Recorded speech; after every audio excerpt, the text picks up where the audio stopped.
চাঁদাবাজি ও দখল বাণিজ্যকে কেন্দ্র করে রাজধানীতে হত্যা করা হয়েছে স্বেচ্ছাসেবক দল নেতা আজিজুর রহমান মুসাব্বিরকে। নেপথ্য থেকে হত্যার নির্দেশ দিয়েছেন বিদেশে অবস্থানরত আন্ডারওয়ার্ল্ডের সন্ত্রাসী বিনাশ দাদা ওরফে দিলীপ।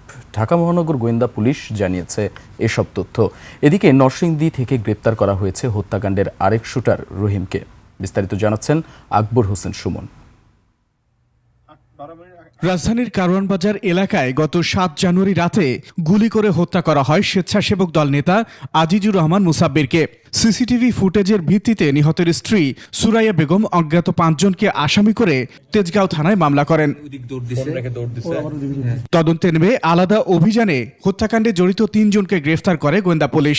এর ধারাবাহিকতায় গেল শুক্রবার ভোরে নরসিংদী থেকে গ্রেফতার করা হয় আরেক শুটার রহিমকে।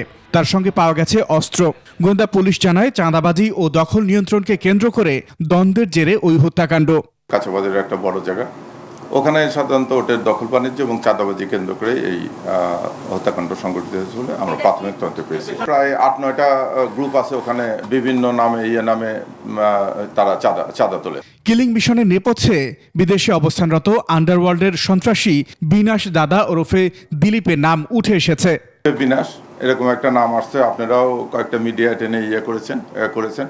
আমরা প্রাথমিকভাবে এটার পেয়েছি, কারণ যে আসামিগুলো ধরা হয়েছে তাদের প্রত্যেকের সঙ্গে, এবং আপনারা জানেন যে আমরা একটা 164 করেছি একজন আসামি, এবং ওদের কথোপকথনে একটা জিনিস উঠে আসছে, এক জায়গায় বলছে যে দাদা আছে, দাদা দেখবে। This is true. কারওয়ান বাজার কেন্দ্রিক ৮ থেকে ৯টি চাঁদাবাজ গ্রুপ সক্রিয় রয়েছে বলেও জানান এই গোয়েন্দা কর্মকর্তা। এখন এই সিন্ডিকেটটা ভেঙে দেওয়ার আমরা চেষ্টা করতেছি। আকবর হোসেন সুমন, ২১ টেলিভিশন, ঢাকা।